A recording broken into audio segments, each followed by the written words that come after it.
అందరికి నమస్కారం. ముందుగా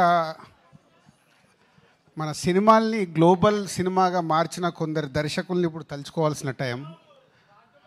రాజమౌళి, ఎస్, బాహుబలి సినిమాతో సినిమాని ప్రపంచవ్యాప్తంగా ఎలా తీసుకెళ్ళొచ్చని చూపించారు. కంటిన్యూషన్గా కేజీఎఫ్, ప్రశాంత్ నీల్, కంటిన్యూషన్గా సుకుమార్, పుష్ప పార్ట్ 1 పార్ట్ 2 తీసి ఒక్కొక్క సినిమాని హైట్స్కి తీసుకెళ్తుంటే మలయాళం నుంచి ఇప్పుడు పృథ్వీరాజ్ గారు వంతు వచ్చింది.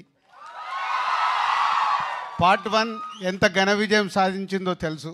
ఇప్పుడు పార్ట్ 2 L2 మనకు తొందరలోనే 5 డేస్లో సినిమా చూడబోతున్నాం. సో ముందుగా డైరెక్టర్స్, నేను చెప్పాను కదా, ఒక సినిమాని ఎంత అద్భుతంగా విజువలైజేషన్ చేసుకుంటే అంత హైట్స్కి తీసుకెళ్ళొచ్చు. మలయాళం ఇండస్ట్రీ అంటే చాలా చిన్నగా కనిపిస్తుంది మనకు సౌత్ ఇండియాలో, కానీ అలాంటిది పార్ట్ 1 తీసినప్పుడే ఆల్మోస్ట్ 35-40 crores లూసిఫర్కి స్పెండ్ చేసి ఆ సినిమాని ఎంత బిగ్గా చేశారో మనకు తెలుసు.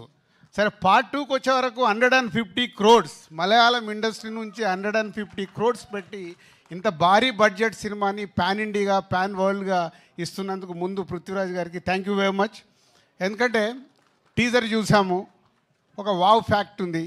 ట్రైలర్ చూసాము. ట్రైలర్ నాకు ఫస్ట్ మొన్న చెన్నైలో చూపించినప్పుడు, సార్ ట్రైలర్ చాలా పెద్దగా ఉంటుంది సార్ అని నన్ను ప్రిపేర్ చేశారు ముందు. So almost 3 minutes 45 seconds trailer.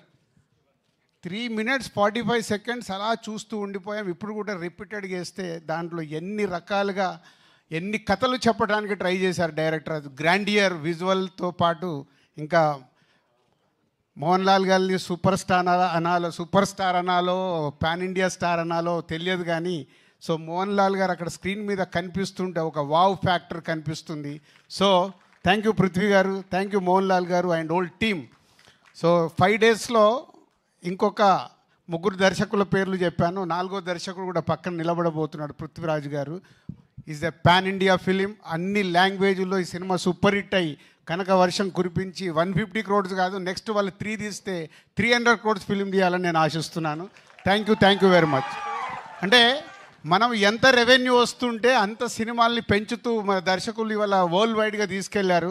ఒక చిన్న సినిమా కావచ్చు, మిడ్ రేంజ్ కావచ్చు, పెద్ద సినిమా కావచ్చు. సో మొన్నే అక్కడ హిందీలో కూడా చూసాం, పార్ట్ 2 అని అంటే స్త్రీ తీస్తే 500 crores 600 crores కలెక్ట్ చేసేసింది. అంటే we have is a lot of potentiality. Right cinema ఇస్తే వరల్డ్ వైడ్గా మన ఇండియన్ సినిమాలు చూడటానికి ప్రేక్షకులు రెడీగా ఉన్నారు. లాంగ్వేజ్ ఇంకా లేదు, only global film. Indian cinema global అయింది. దానికి చేసిన దర్శకులందరికీ thank you very much. Thank you Dil Raju గారు, thank you so much. Yes, ఇప్పుడు అవర్ వరద ఆర్ నజీబ్ మహమ్మద్ ఆర్